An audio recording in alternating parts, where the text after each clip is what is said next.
السلام علیکم. میرے چینل اسلامک وومن نور پر فرحت ہاشمی کے بیانات موجود ہیں.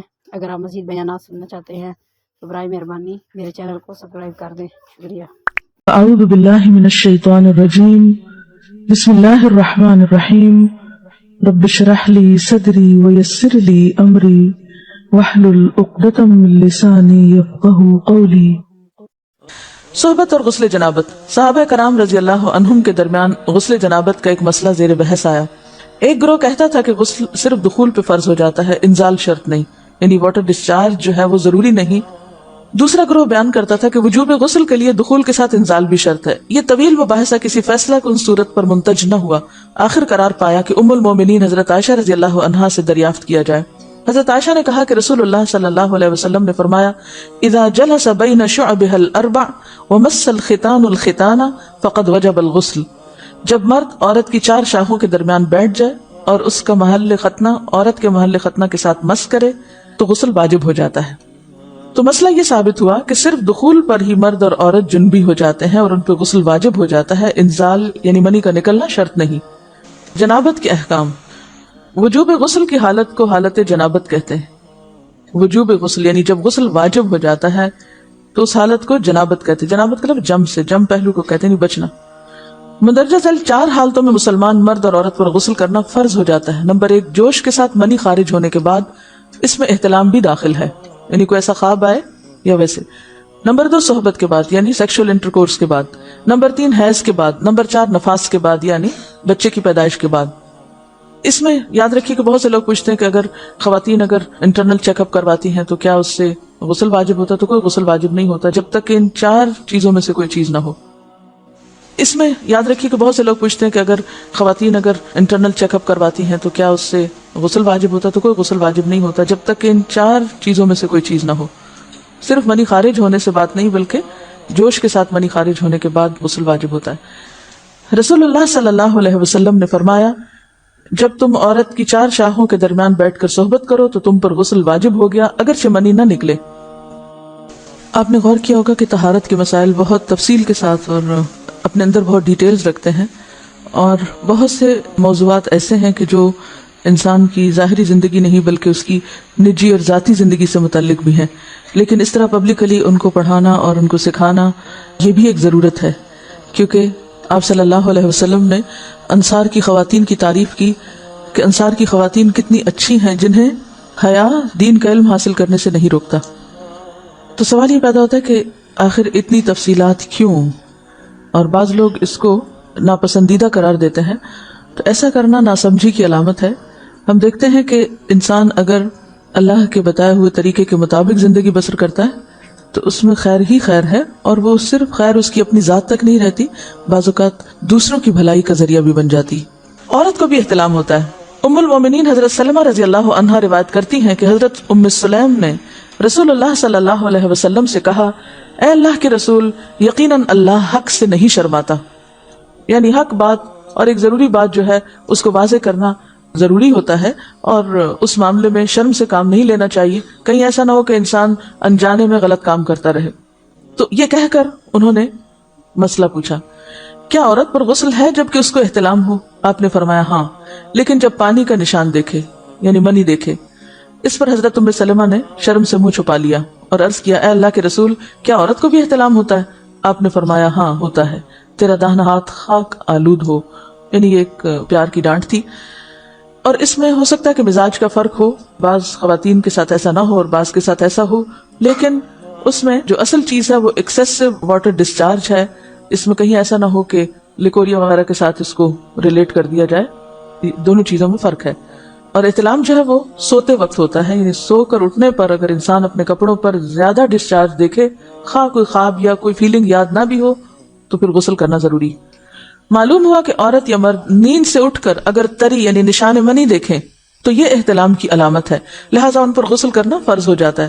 اور اگر احتلام کی کیفیت انہیں یاد ہو لیکن نشان نہ پائیں، یعنی خواب یاد ہے لیکن کوئی سامنے علامت نہیں، تو غسل فرض نہیں ہوگا. ایسی صورت میں شک کی ضرورت نہیں ہے کہ نہیں میں نے خواب دیکھا اور مجھے خواب بالکل صحیح یاد ہے تو مجھے نہانا چاہیے. نہیں، محض خواب پر نہیں نہایا جائے گا جب تک کہ فزیکلی کوئی ایسی چیز سامنے دیکھی نہ جائے. حضرت ام سلمہ روایت کرتی ہیں کہ میں نے کہا، اے اللہ کے رسول صلی اللہ علیہ وسلم، میں اپنے سر کے بال خوب مضبوط گوندتی ہوں، کیا میں انہیں غسل جنابت کے وقت کھولا کروں؟ آپ نے فرمایا، ان کا کھولنا ضروری نہیں، تیرے لیے یہی کافی ہے کہ 3 لپ پانی اپنے سر پر ڈالے، پھر اپنے سارے بدن پر پانی بہائے، پس تو پاک ہو جائے گی۔ یعنی بالوں کی جڑیں بھیگنا، سکن بھیگنا ضروری ہے، سارے بال کھولنا ضروری نہیں ہے۔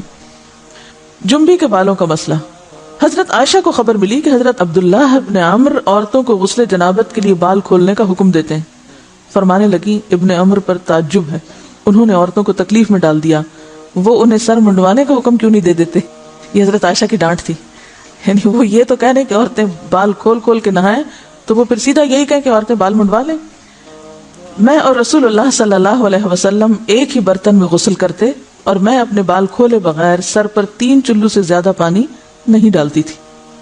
معلوم ہوا کہ غسل جنابت کے لیے بال کھولنے کی ضرورت نہیں، مگر یہ حکم صرف غسل جنابت کا ہے، غسل حیض کے لیے بالوں کا کھولنا ضروری ہے، کیونکہ وہ مہینے میں ایک دفعہ ہے۔ حضرت عائشہ سے روایت ہے کہ انہیں رسول اللہ صلی اللہ علیہ وسلم نے غسل حیض کے لیے فرمایا، اپنے بال کھولو اور غسل کرو۔ اس میں آپ دیکھیے کہ دونوں چیزوں میں فرق کیوں ہے، دونوں کی نوعیت فرق ہے، اور حیض جو ہے وہ ایک نجاست کی کیفیت بھی ہے نا، قل ہوا اذی، تو اس کے بعد نہانا اور نہا کر خوشبو لگانا خاص طور پر اس کا سارا حکم آتا ہے، لیکن غسل جنابت میں نجاست کی وہ کیفیت نہیں ہے، یعنی حیض کا خون اور منی جو ہے ان دونوں کے حکم میں بھی فرق ہے، ٹھیک ہے نا۔ بعض علماء کے خیال میں جو منی ہے اٹ سیلف وہ ناپاک چیز نہیں ہے، اگر کسی کپڑے والوں کو لگ گئی تو وہ کپڑا ناپاک نہیں، اگر اس کو خشک ہونے پر کورچ کے صاف کر دیا جائے تو کپڑا صاف ہو جائے گا، لیکن خون حیض پر آپ صلی اللہ علیہ وسلم کیا فرمایا، چٹکیوں سے مل مل کے اس کو صاف کر کے دھوئے، تو ان دونوں میں بھی فرق ہے، لہٰذا ان دونوں کے بعد نہانے کے حکم میں بھی فرق ہے، ایک میں بال کھولے جائیں گے اور بال بھی دھوئے جائیں گے اور بالوں کی جڑیں بھی دھوئی جائیں گی، جبکہ دوسرے عام غسل جنابت میں بال کھولنا اور پورے بال دھونا شرط نہیں۔ بہت سے بچے ایسی جن کی شادی ہوتی ہے اور اس کے بعد انہیں ان مسائل کا پتہ نہیں ہوتا، یا تو وہ شرم کے بارے نہاتی نہیں، یا نہاتی ہیں تو پھر وہ پورے بال دھو دھو کے سکھانے میں اور ان چیزوں میں اتنا وقت ضائع کر دیتی ہیں کہ پھر بعضوں کا شوہر کی نافرمانی اور آپس کے تعلقات میں ٹینشن، لوگوں کا خوف۔ تو اگر دین کا صحیح مسئلہ پتہ ہو تو انسان ان تمام مشقتوں سے بچ جاتا ہے اور ایک نارمل روٹین کی لائف گزار سکتا ہے۔ تو اس میں کیا صرف 3 کپ پانی، 3 لپ پانی، یعنی 3 دفعہ کیونکہ اگر ایک دفعہ ڈالنے سے پوری طرح نہیں بھیگا تو آپ یہ بھی کر سکتے ٹیپ کے آگے سر کر کے، تو ساری اسکن جو ہے سر کی اس کو آپ گیلا کر لیں، پیچھے سے بال جو ہیں اگر لمبے ہیں تو ان کو ایک طرف کر دیں تاکہ پورے بال نہ دھونے پڑے، نہ سکھانے پڑے اور نہ خشک کرنے پڑے، اور باقی جسم پہ پانی بہا لیں۔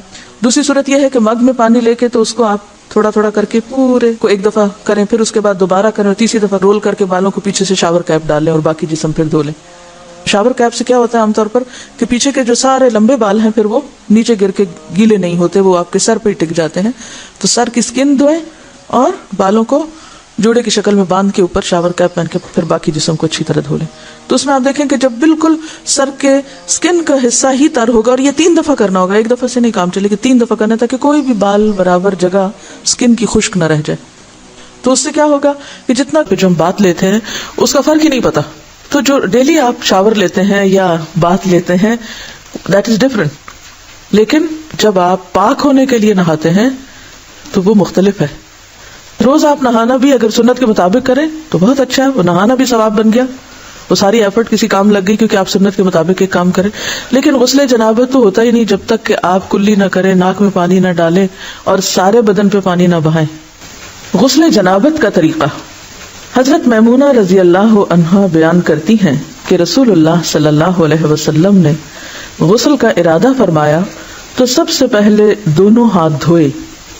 یہ غسل جنابت یعنی ناپاک جب انسان ہو جائے تو اس کے بعد پاک ہونے کے لیے جو غسل کرنا ہے اس کا طریقہ۔ تو آپ صلی اللہ علیہ وسلم نے سب سے پہلے اپنے ہاتھ دھوئے۔ ہاتھ کیوں دھوئے؟ کیونکہ باقی کام سب ہاتھوں سے ہی کرتا ہے انسان، تو اگر صفائی کرنے والے ٹول صاف نہیں تو صفائی کہاں ہوگی۔ پھر شرمگاہ کو دھویا یعنی استنجا کیا، پھر بایاں ہاتھ جس سے شرمگاہ کو دھویا تھا یعنی استنجا کیا تھا زمین پر رگڑا، پھر اس کو دھویا۔ زمین پہ کیوں رگڑا؟ اس لیے کہ اس زمانے میں صابن اس طرح اویلیبل نہیں ہوتا تھا، تو مٹی پاک کرنے والی ہوتی ہے، مٹی کے اندر ایسی صلاحیت ہوتی ہے جو جرمز کو کل کر دیتی۔ تو اگر آج آپ کے پاس صابن ہے تو اس کے لیے ضروری نہیں کہ آپ مٹی پر ہی ہاتھ رگڑیں کہ اب آپ پریشان ہو کہ ہمارے واش روم میں تو ٹائلز لگی ہوئی ہیں اور مٹی نہیں ہے تو کیا ہمارا غسل نہیں ہوگا، تو اس کا آلٹرنیٹ آپ استعمال کر سکتے ہیں۔ پھر کلی کی اور ناک میں پانی ڈالا، پھر چہرہ دھویا، پھر کوہنیوں تک ہاتھ دھوئے، پھر سر پہ پانی ڈالا اور بالوں کی جڑوں تک پانی پہنچایا. یعنی صرف پانی ڈالا ہی نہیں بلکہ مل کے سر کو بالوں کے جڑ یعنی جہاں سے بال اگتے ہیں اس سارے حصے کو خوب تر کیا.